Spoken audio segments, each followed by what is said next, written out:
قرآن نے بیان کیا ویل لکل ہمزۃ لمزہ الذی جمع مالا وعددا، تباہی ہے اس شخص کے لیے جو مال جمع کرتا ہے اور گن گن کے رکھتا ہے. یہ چائنا والوں پہ سوٹ کرتی ہے یہ چیز، جنہوں نے کروڑوں روپے کے قبرستان خریدے ملیشیا میں. نہیں بتایا، دکھائی میں نے ویڈیو، ایک پیسہ لے کے دفن ہو جاؤ. یہ کسی اہل ایمان پہ کنجوسی سوٹ نہیں کرتی. مسلمان سخی ہوتا ہے، اپنی ذات پہ بھی خرچ کرتا ہے. مسافر خانہ ہے بھائی، یہ زندگی ختم ہو جائے گی، کھاؤ پیو بچا بچا کے، بولو نا مت. ابھی دانت ہیں، بادام کھا سکتے ہو، بڑھاپے میں بادام ہوں گے چبانے کے لیے، دانت نہیں ہوں گے، کھا لو. یقول العبدی مالی مالی، بندہ کہتا ہے میرا مال میرا مال. حدیث میں آتا ہے، آپ نے فرمایا تیرا مال وہ ہے جو کھا کے ختم کر دیا پہن کے پرانا، باقی تیرا نہیں ہے، مرے گا وارثوں میں بٹے گا. اور وارثوں کا بھی نہیں ہے، وہ مریں گے آگے ان کے وارثوں میں جائے گا، کھاتا کوئی بھی نہیں ہے. ہر آدمی اس نیت سے بچا رہے میرے بچوں کے کام آئے گا، بچے اس نیت سے بچا رہے ہیں ہمارے بچوں کے کام آئے گا، وہ اس نیت سے کہ ہمارے بچوں کے کام آئے گا. تو یہ قیامت میں جو آخری بندہ پیدا ہوگا نا، اس کے کام شاید آ جائے، اس کے بھی نہیں آئے گا، وہ پھر اللہ زمین اور آسمان کو تباہ کر دے گا. اللہ نے بہت زیادہ دیا ہے تو ٹھیک ہے، بچوں کے لیے بھی کچھ روک لو، کچھ پراپرٹی لے کے ڈال دو. حدیث میں ترغیب ہے، بالکل لاوارث نہ چھوڑو، لیکن اس کی بھی ایک لمٹ ہو نا. ہر چیز کی ایک حد ہوتی ہے کہ نہیں ہوتی، کہ بھئی یہاں تک کرنا ہے میں نے جمع، اس کے بعد نہیں کرنا. ہمارے ہاں کوئی حد ہی نہیں ہے، کتنا جمع کرنا ہے، بس جتنا ہو جائے جتنا ہو جائے جتنا ہو جائے تو کرتے چلے جاؤ. پھر تو نہ خود کھا سکو گے نہ دوسروں کو کھلا سکتے ہو. نبی صلی اللہ علیہ وسلم نے فرمایا سخی آدمی اللہ کے بھی قریب، لوگوں کے بھی قریب اور جنت کے بھی قریب. قریب من اللہ، قریب من الناس، قریب من الجنہ، بعید من النار. جہنم سے دور ہوتا ہے. جہنم کو سخی لوگوں سے بہت نفرت ہے، بہت نفرت. جہنم کو محبت ہے کنجوسوں سے. اور آپ نے فرمایا اور کنجوس بعید من اللہ، اللہ سے بھی دور، اللہ کو بھی نفرت ہے. کیونکہ اللہ کی صفت ہے خرچ کرنا، تو اللہ کو پسند بھی کون لوگ ہیں؟ جو خرچ کرتے ہیں. بعید من اللہ بعید من الناس، فرمایا کنجوس آدمی لوگوں سے بھی دور، لوگ بھی نفرت کرتے ہیں. بیوی بھی نفرت کرتی ہے شوہر سے. کھلانے میں کنجوسی کرتے ہیں نا بعض میاں، ہم نے دونوں قسم کے میاں مارکیٹ میں دیکھے ہیں. بعض میاں گھر آئیں گے، لا رہے ہیں جی بچوں کے لیے فروٹ لا رہے ہیں. اللہ نے اگر وسائل دیے نہیں دیے تو اپنے اوپر قرضے نہ چڑھاؤ، کھلا رہے ہیں. اور بعض میاں کیا کرتے ہیں، الٹا بیگم سے مانگ رہے ہوتے ہیں. وہ میں نے ایک بیان کیا نا موسیٰ علیہ السلام پر، کہ موسیٰ علیہ السلام صحت مند بھی تھے، امانت دار بھی تھے. تو ان کے والد نے کہا کہ اگرچہ ابھی کماتے نہیں ہیں لیکن کمانے کی طاقت ہے، تو بیٹی ان کے حوالے کر دی، داماد بنا لیا ان کو. کسی نے نیچے لکھا مفتی کمنٹس میں نا، میرے بیان کے نیچے کمنٹس میں، کہ آج الٹا ہو رہا ہے، لڑکا دیکھ رہا ہے کہ لڑکی کماتی ہے کہ نہیں کماتی. کتنے بے غیرتی کی بات ہے. ہم تو اس پہ لوگوں کو ترغیب دے رہے ہیں کہ لڑکا اگر نہیں بھی کما رہا، طاقت ہے کمانے کی تو شادی کر دو. اس سے اوپر کا درجہ یہ ہے کہ چلو عملاً کما رہا ہو وہ. لیکن آپ تو بالکل ہی الٹے ہو گئے نا، بالکل ہی کیا ہو گئے، بالکل ہی الٹے، بے غیرتی کی انتہا ماشاء اللہ. لیکن یاد رکھو بے غیرتی ایک ایسی چیز ہے جس پہ ایک دفعہ کمپرومائز کر لو نا تو زندگی بڑی اچھی گزرتی ہے. یہ میں آپ کو بتا دوں، اگر آدمی ایک دفعہ یہ تہیہ کر لے کہ میں نے بے غیرت بن کے زندگی گزاری ہے، پھر ٹینشن نہیں ہے. ایک دفعہ یوں کر کے جھٹک دو، یوں کر کے نا ایک دفعہ. وہ میں اکثر ایک چٹکلا سناتا ہوں نا. ایک آدمی کے لیے رشتہ آیا تو لڑکی کے ابا نے کہا کہ ہم اپنی بیٹی تمہیں اس شرط پہ دیں گے کہ تمہیں گھر داماد بننا پڑے گا. اس کو ایک دم غیرت آ گئی، ایک دم ضمیر جاگ گیا، گھر داماد تمہارے ٹکڑوں پہ پلوں گا میں. لیکن دل میں خیال آ رہا ہے مزے کتنے ہیں یار، کوئی خرچہ ہی نہیں، کوئی ٹینشن نہیں ہے، مزے کتنے ہیں، فری میں گھر بھی مل جائے گا. اب ضمیر ملامت کر رہا ہے کہ بے غیرتی ہے، تو ضمیر کی آواز کبھی زبان پہ آ رہی ہے یہ بے غیرتی، لیکن ادھر عقل کیا کہہ رہی ہے، مزے کتنے ہیں. تو شروع میں تو بڑا جوش میں آیا, یہ بے غیرتی قبول ہے. ٹھیک ہے نا, شروع میں کہتے یہ بے غیرتی گھر داماد تمہارے ٹکڑوں پہ قبول ہے. ایک دم جھٹک دیا نا کہ نکالو یہ غیرت ویرت کے خیال. تو اس لیے میں کہتا ہوں ایک دفعہ یہ غیرت اور یہ سب اس طرح کی جو چیزیں ہیں نا جو آدمی کو جھنجھوڑتی رہتی ہیں, یہ جھٹک کے نکال دو, طبیعت سے بے غیرت بن جاؤ. پھر بیگم سے بولو کما کے لا بھائی, تو میں پڑا ہوں یہاں سگریٹ پی رہا ہوں. اپنے پیسے چھپا چھپا کے لاکروں میں رکھو, نہ کھلاؤ. کماتے 10 لاکھ ہو, بیگم کو بتاؤ 50,000 کماتا ہوں. دوستوں کو تو بتاؤ ہی نہیں, اور پھٹے پھٹے کپڑے پہن کے پرانی سی پھٹی ہوئی موٹر سائیکل پہ گھوما کرو تاکہ ڈاکو نہ چھین لیں. لوگ اب یہ بھی کر رہے ہیں ڈاکو نہ چھین لیں, تو ڈاکو چھینے گا تو یہی بن جائے گا نا کہ پھٹی ہوئی موٹر سائیکل پہ گھومے گا, تو ڈاکو کے چھیننے کی ضرورت ہی نہیں ہے. نہیں آئی میرا خیال ہے بھائی. ابے تو اچھی بائک پہ جائے گا, ڈاکو چھینیں گے تو پرانی پھٹپٹی پہ آ جائے گا, تو وہ تو چھینے بغیر ہی تو پھٹپٹی پہ گھوم رہا ہے. تو جو کام ڈاکوؤں کے چھیننے کے بعد ہوتا تو چھیننے سے پہلے ہی اسی لائف اسٹائل پہ آ گیا. تو ڈاکوؤں سے بچنے کا ایسا طریقہ استعمال کرنا کہ آپ غریبوں والی زندگی گزارنا شروع کر دو, تو فائدہ کیا ہے پھر. تو ڈاکو سے بچنے کے اور 10 طریقے ہیں. کوئی ٹائمر لگوا دیں, اس میں کچھ چور لاک لگوا دیں, گارڈ رکھ لیں, کچھ بھی کر لیں. خیر غیرت کو میں ایسے ہی بتاؤں ایک دفعہ یہ تجربہ کریں, ایسے بیٹھ کے نا یوں کر کے جھڑکیں, بڑی زبردست زندگی ہو جائے گی. لیکن اگر غیرت نہیں نکال سکتے جھٹک کے, تو پھر پوری غیرت والی لائف گزارنی پڑے گی. پھر یہ درمیان کی حالت میں مزہ نہیں ہے, یا تو اچھے بن جاؤ یا برے بن جاؤ. بیچ کا آدمی کی نہ لوگ تعریف کرتے ہیں نہ اسے برا کہتے ہیں, وہ کسی کام کا نہیں ہوتا. ایسی زندگی ہو, اچھا بنے. تو قریب من الناس, حدیث میں آتا ہے سخی لوگوں کے قریب ہو جاتا ہے, لوگ محبت کرتے ہیں, چہرے پہ رونق آ جاتی ہے سخی آدمی کے. اور آپ صلی اللہ علیہ وسلم نے فرمایا کنجوس اللہ سے بھی دور اور لوگوں سے بھی دور. لوگ بھی کہتے ہیں لچڑ, لچڑ سمجھتے ہیں, بڑا ہی لچڑ آدمی. اور لچڑ صرف اس کو نہیں کہتے خرچ نہ کرے, ہر وقت لوگوں کی جیبوں سے چیزیں نکالنے کی کوشش میں لگا رہنا, یہ بھی لچڑ پنا ہے. اور آج کل دور ہے مارکیٹنگ کا, اپنی پروڈکٹ کو کی مارکیٹنگ کرتے ہیں نا لوگ, تو مارکیٹنگ میں بھی میں نے لچڑ بھی دیکھے ہیں. دیکھو ہر آدمی چاہتا ہے میری پروڈکٹ مارکیٹ میں جائے, لیکن اس کا ایک طریقہ ہوتا ہے, موقع بے موقع اپنی چیزوں کو لا کے میری یہ چیز خریدیں میرے, یہ ہر وقت ہر بے موقع. اب میں بعض واقعات ایسے سناؤں تو وہ بندہ سمجھ جائے گا کہ میرے بارے میں بات ہو رہی ہے, اس لیے مجھے پھر وہ بتاتا نہیں میں. بے موقع آپ کی بات کیا چل رہی ہے, آپ اپنے ڈبے لے کے بیٹھ جاؤ, اپنے دودھ کے ڈبے. بات کیا چل رہی ہے, آپ اپنا گھی لے کے بیٹھ جاؤ, ہماری دکان میں یہ گھی ہے. ابے بھائی تم یہاں بات مجھ سے گھی کی کرنے کے لیے آئے ہو, کیونکہ 10 لوگ بیٹھے ہوئے ہیں نا, تو میرے ساتھ بیٹھ کے اپنا گھی چورن بیچنا شروع کر دیتے ہیں لوگ. بھائی مجھ سے کوئی ملنے آیا, فار ایگزامپل اس کا گھی ہے بہت اچھا, ایک مثال دے رہا ہوں, اب ان کو پتہ ہے مفتی صاحب کے ساتھ 20 آدمی اور بیٹھے ہوئے ہیں, تو اپنا گھی مجھے تعارف کروانا شروع. وہ مقصد ہوتا ہے بندوں کو گھی پہنانا. یہ غیر اخلاقی حرکت ہے, موقع نہیں ہے. یہ مارکیٹنگ کرنے والے آدمیوں کو دیکھیں نا, ایسے الفاظ رٹ کے آئے ہوئے ہوتے ہیں. مجھے وہ گدھا یاد آتا ہے, ایک آدمی سے گدھا بک نہیں رہا تھا, اس نے دلال کے ذمے لگا دیا کہ یار تو بیچ دے, تجھے بولنا آتا ہے. تو اس کا گدھا لے کے مارکیٹ میں گیا مالک کے ساتھ, مالک کی نہیں فن نہیں تھا اس میں بیچنے کا.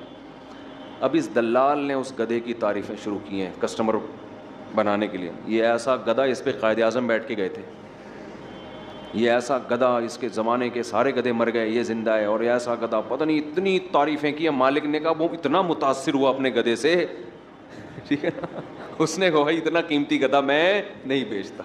وہ خود ہی متاثر ہو گیا جس کا گدھا تھا. یہ بھی لالچ ہے. آپ دکان پہ بیٹھ گئے, آپ کسٹمر آ رہے ہیں جا رہے ہیں, جتنا رزق عزت کے ساتھ آپ کے مقدر میں ہے اللہ آپ کو دے دے گا.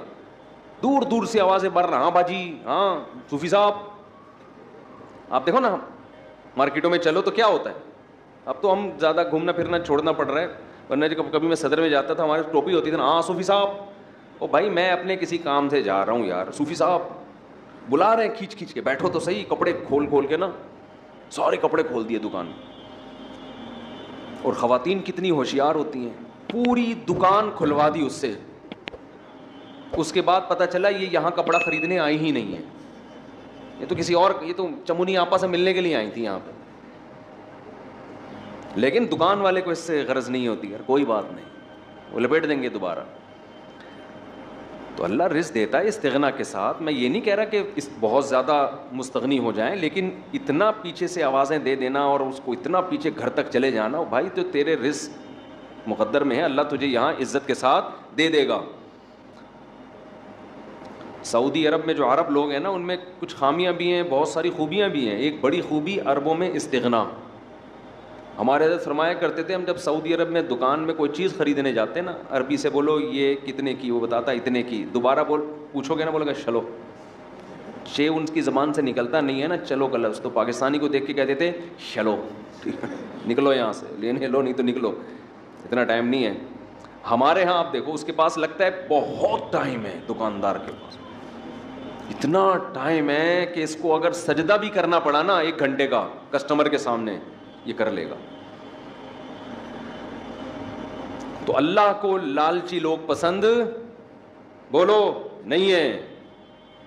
بارہا تجربہ ہوتا ہے, ہم کسی ضرورت مند کی مدد کر دو, ہمیں تو بہت تجربہ ہوتا ہے نا, کسی ضرورت مند کی مدد کی, وہ ایسا چپکتا ہے بھائی, ایسا چپکتا ہے کہ جان چھڑانا مشکل. وہ جب گزرے گا پیسے مانگنے کے لیے آئے گا, دروازے پہ آ کے بیٹھ جائے گا. ایک عجیب مصیبت, انسان سوچتا ہے ہم نے تو اس کو بھکاری بنا دیا, یہ تو ہماری غلطی ہے. پیسہ ایسی خطرناک چیز ہے, جب بغیر محنت کے ایک دفعہ منہ کو لگ جائے, یہ چرس اور ہیروئن سے زیادہ نفع ہے. لوگوں کو مفت بھیک دے دے کے بھکاری مت بناؤ. یہ جو اسلام نے آپ کو اتنا خرچ کرنے کی ترغیب دی ہے, اس کا مطلب یہ نہیں کہ نوٹ لے کے ایسے ہی لوگوں کو بانٹنا شروع کر دو. بھکاری مت بناؤ لوگوں کو. جہاں خیال پیدا ہونا کہ سامنے والے کے دل میں لالچ پیدا ہونا شروع, وہیں روک لو. اس کو بگاڑنا تھوڑی ہے ہم نے. خیر یہ ایک الگ موضوع ہے کہ خرچ کہاں کرنا ہے, یہ تو اس کی تو بڑی لمبی چوڑی تفصیل ہے.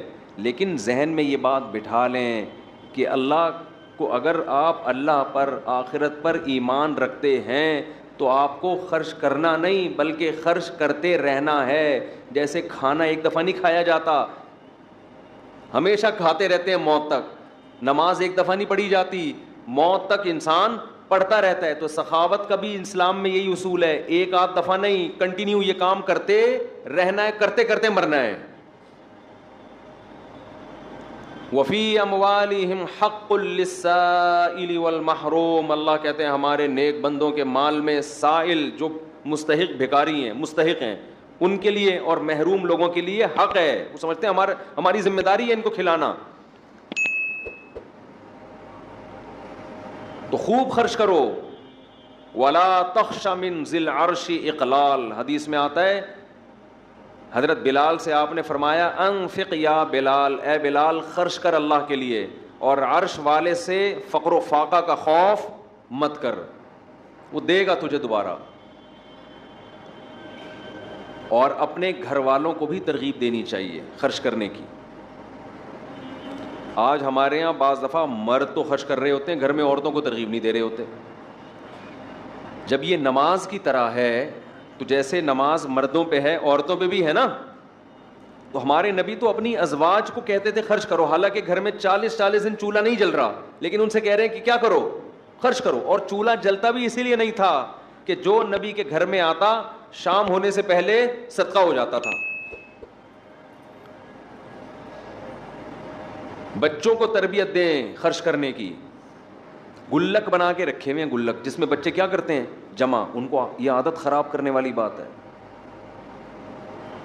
گلک کے بجائے صدقہ باکس بنا کے دیں, سمجھ رہے ہیں, اس پہ کیا لکھ دیں, گلک ہی بولتے ہیں نا, اس پہ لکھتے ہیں صدقہ باکس. اس میں جو پیسے جمع ہوں گے وہ کیا ہوں گے, صدقہ. بچپن سے بچہ جب جمع کرتا ہے اس میں مال کی محبت بڑھتی ہے. باپ کو چاہیے اس کو بتا دے بیٹا تمہارا باپ زندہ ہے, تمہیں جمع کرنے کی ضرورت, یار بول ہی نہیں رہے آپ لوگ, تو نہیں ہے بولنے میں کیا جا رہا ہے. جب بیٹا جمع کر رہے ہیں نا جیب خرچی جوڑ جوڑ کے, اس کو بولو بیٹا تمہارا باپ زندہ ہے, تمہیں جمع کرنے کی ضرورت نہیں, بلکہ اس سے بھی اوپر کی بات, اللہ رزاق ہے, تمہیں جمع کرنے کی ضرورت نہیں. وہ اللہ جمع کرتا رہتا ہے ہمارے لیے. تبھی تو قرآن کہتا ہے فَأَسْكَنَّاهُ فِي الْأَرْضِ, آسمان سے پانی برساتے ہیں, زمین میں جمع کر دیتے ہیں تمہارے لیے. تو اسٹوریج کا اللہ نے پہلے سے ہمارے لیے انتظام کیا ہوا ہے. پھل چھلکوں میں محفوظ ہو جاتے ہیں, انار کا چھلکا اندر سے انار کو سیو کر لیتا ہے. تو اللہ کی طرف سے جو جمع کرنے کا سسٹم ہے وہ کیا ہے ہمارے لیے, کافی ہے.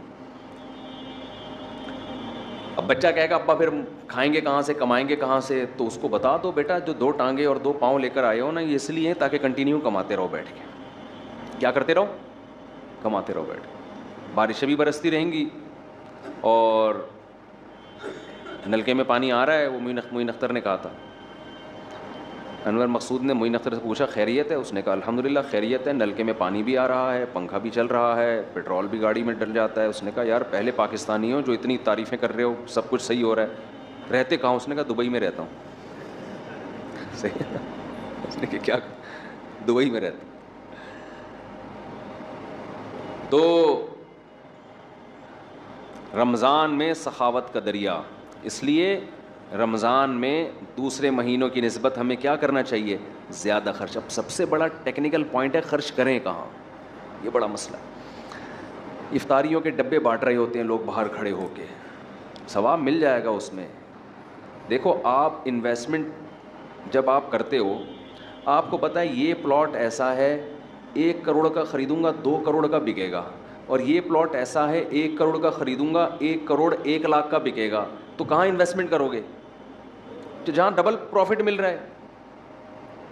ابھی آپ جو افطاری کے ڈبے لوگوں میں بانٹ رہے ہو, اس میں تو 99% لوگ غیر مستحق ہیں جو اپنے گھر میں سموسے پکوڑے کھا سکتے ہیں. تھوڑا سا لیٹ ہو گئے گھر پہنچنے میں, یہی ہو جائے گا نا, آدھے گھنٹے بعد افطاری کر لیں گے, راستے میں کھجور سے روزہ کھول لیں گے. تو مستحقین کو تلاش کر کے, میں کہتا ہوں ایک مستحق گھر, اس کی کفالت کر لینا, یہ زیادہ ثواب ہے بنسبت آپ لاکھوں روپے ہوا میں ایسے اڑا رہے ہو. خرچ کرنے کا مقصد غربت کا خاتمہ نہیں ہے, بنیادی مقصد تو اللہ کی رضا ہے. لیکن اللہ کی رضا ہے اسی وقت جب آپ زیادہ سے زیادہ مستحق کو تلاش کر کے دیں گے. رضا اللہ کی اسی میں ہے. جان چھڑانے کے لیے خرچ کرتے ہیں, جو کر بھی رہے ہیں نا, جان چھڑاؤ بس, یوں پکڑا دو بس, چھوڑو یار. عربوں کی عادت ہے نا سخاوت, اس کا کتنا ناجائز فائدہ اٹھاتے ہیں پاکستانی اور بنگلہ دیشی لوگ.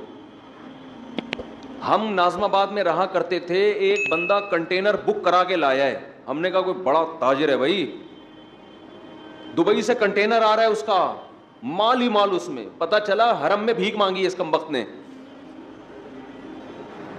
بڑی بڑی بلڈنگیں بنا لی حرم میں بھیک مانگ کے. اب عرب کیا کرتے ہیں, میں نے وہاں دیکھا ہے, وہاں عرب عورتیں بھی طواف کر رہی ہیں, مرد بھی طواف کر رہے ہیں. اس کے بعد جب پاکستانی لوگ جن اوقات میں جاتے ہیں نا, وہاں اکثر پھر عرب نہیں ہوتے. جیسے حج کے سیزن میں آپ کبھی ایسے موسم میں جائیں نا جس میں عرب زیادہ ہوتے ہیں, میں گیا ہوں, تو وہ کیا کر رہے ہوتے ہیں, بس باہر نکلتے ہوئے پاکستانی جو ہے نا گھنے بن کے یوں کر کے کھڑے ہو جائیں گے ان کے سامنے, ایسے مسکین کی صورت بنا کے, دل چاہتا ہے لپٹ کے رونا شروع کر دو اس کے ساتھ. اس سے زیادہ غریب بیچارہ دنیا میں کوئی پیدا ہوا ہی نہیں. وہ ایسی صورت بناتے ہیں. تو عربی لوگ, عربی عورتیں بھی, عربی مرد بھی, وہ کیا کر رہے ہوتے ہیں, آ کے نا وہ نوٹ, ان کے تو ریال ماشاء اللہ, سخاوت بھی اللہ نے دی ہے, دل بھی بڑے دیے ہیں, پیسے بھی دیے ہیں, تو گڈی نکال کے, اچھا وہ پھونک مار کے نا جیب تھوڑی سی کھول کے رکھتے ہیں. تو میں نے دیکھا ہے ایسے گھنے بن کے نا یوں آ کے جھاڑو لے کے کھڑے ہو جائے گا یوں, تاکہ اور غریب لگے. پتہ نہیں جھاڑو بھی کہیں سے اٹھائی ہے, ادھار چل رہی ہوتی ہے جھاڑو, ایک ہی جھاڑو نا, آپ زیادہ تحقیق کریں, ہو سکتا ہے کمیشن پہ چل رہی ہو جھاڑو, وہ ریٹ لگ رہے ہیں اس کے, تو وہ جا رہے ہیں, وہ جیب میں پیسے ڈال کے نکل لیے. وہ تو کر رہے ہیں, اللہ ان کو اس کا اجر دے, لیکن یہ کوئی اچھی حرکت نہیں ہے, اس سے لوگ بھکاری بن رہے ہیں. آپ کو اللہ نے دیا ہے تو بھائی مستحق تلاش کرو آپ, لیکن مستحق تلاش کرنے میں تھوڑی محنت کرنی پڑتی ہے, اور محنت کرنے کے لیے پبلک تیار نہیں ہے. دیکھو ایک تو ہے رشتہ داروں پہ دینا, اس کے لیے تو مستحق ہونا ضروری نہیں ہے, رشتہ داروں پہ تو ویسے ہی خرچ کر لو. آج رشتہ داروں کی دعوتیں کی جاتی ہیں, ان کو کیش اماؤنٹ نہیں دیا جاتا. رشتہ داروں کو کیش اماؤنٹ دیا کرو. بس بات سمیٹ کے ختم کر رہا ہوں. کیا کیا کرو رشتہ داروں کو؟ بولو نا, کیش اماؤنٹ. سمجھتے ہو؟ لفافے میں نوٹ ڈالو, گوند لگا کے, الفی تو خیر نہیں لگتی اس پہ, گوند لگا کے بند کیا لفافہ, اس پہ لکھ دیا ہدیہ, اور بھائی کو پکڑا دیا جا کے, سب کے سامنے نہیں, چھپڑ میں لے جا کے کیا کر دیا کہ یار تو میرا بھائی ہے, یہ لے. ویسے تو کہتے رہتے تو میرا بھائی ہے, تو میری بہن ہے, تو میرا ماموں ہے, تو میرا چاچو ہے, تو وہ تو کیا ہو گیا اس میں, تو ساری دنیا کو پتہ ہے, اس کے ڈی این اے کراؤ ماموں نکلے گا آپ کا. یہ ایسے تو ہم اللہ کو بھی کیا کہتے ہیں, وہ میرا اللہ ہے, میں اس کا بندہ ہوں, تو اللہ بھی نہیں مانتا ہی ہے. یہ ایسا ہی ہے جیسے آپ اپنی بیوی کو کہہ رہے ہو تو میری بیوی ہے, میں تیرا شوہر ہوں. کہہ رہے ٹھیک ہے بھائی, پھر واپسی پہ ایک درجن انڈے لیتے ہوئے آنا. پھر انڈے نہیں لے کے آؤں گا. چل بھائی آٹا لے کے آ, آٹا نہیں لے کر آؤں گا میں. اچھا مہر کی رقم دے دو, 20 سال ہو گئے شادی کو, نہیں مہر نہیں دوں گا. بچوں کی فیسیں دے دو, وہ بھی نہیں دوں گا. تو میری بیوی ہے, میں تیرا شوہر. وہ کہے گی لعنت ایسے رشتے پر, کس کام کا میاں ہے تو. تو ہمارا بھی یہی مسئلہ ہے, تو میرا اللہ ہے, میں تیرا بندہ. اللہ کہتا ہے روکڑا نکالو, پیسہ نکالو. اگر میں اللہ ہوں, میں کہہ رہا ہوں پیسہ نکالو, میری خاطر خرچ کرو. آپ کہہ رہے ہیں اللہ تو میرا اللہ, میں تیرا بندہ. آپ کہہ رہے ہیں یہ میرا بھائی ہے, میں اس کا بھائی ہوں. تو اللہ کہہ رہے ہیں اگر یہ تمہارا بھائی ہے تو اس کے لیے تم نے کیا کیا ہے؟ خونی رشتہ ہے نا اس میں, اور عام آدمی میں فرق ہے. یہ بہن ہے تو خونی رشتہ ہے, تو کیا کیا؟ کہہ رہے ہیں یہ میری بہن ہے, میں اس کا بھائی ہوں, یہ کیا ہم نے. بچپن میں اکٹھے پلے بڑے ہیں, تو وہ تو اکٹھے اس لیے کہ ایک گھر میں پیدا ہو گئے, تو مجبوری تھی. اور یہ تھوڑی کہ پیدا اس گھر میں ہوئے, وہ وہاں رہے گا, وہ اس گھر میں رہے گا. تم نے کیا کیا؟ تم نے کچھ بھی نہیں کیا. یہ ثابت کرنے کے لیے کہ میں کیا ہوں, بھائی ہوں یا کیا ہوں میں. روکھڑا خرچ کرو.